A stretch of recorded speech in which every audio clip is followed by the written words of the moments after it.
Pitsy wala dia nomboka amin'ny 7 maraina no tanterahana itsy amin'ny tokotany malalaka ny birao be ny fiangonana apokalipsy ilay conférence anazavana ny baiboly amin'ny endrika matematika, fizika, scientifique ny pasteur Mayol no tompomarika ao anatin'izany.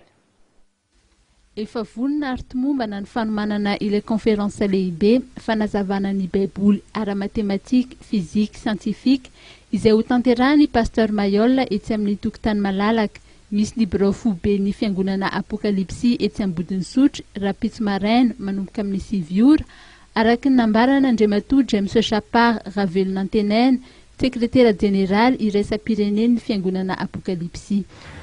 Izy tokoa hetsika anankiray lehibe zay notanterahany fiangonana apokalipsy eto Madagasikara zay tariny ray aman-dreny pasteur Mayol ny alahady 4 aogositra tontolo andro dia mitoy io ny alarobia 7 dia ny lakamisy 8 ary ny zoma 6. Inona moa zany hetsika zany? Ny hetsika dia famelabealaran-kevitra ngeza be na conférence lehibe zay entina iresahana trano izay ny fomba zay ialana amin'ny olana maro samihafa zay mianjady amin'ny olona moa amin'izao fotoana zao.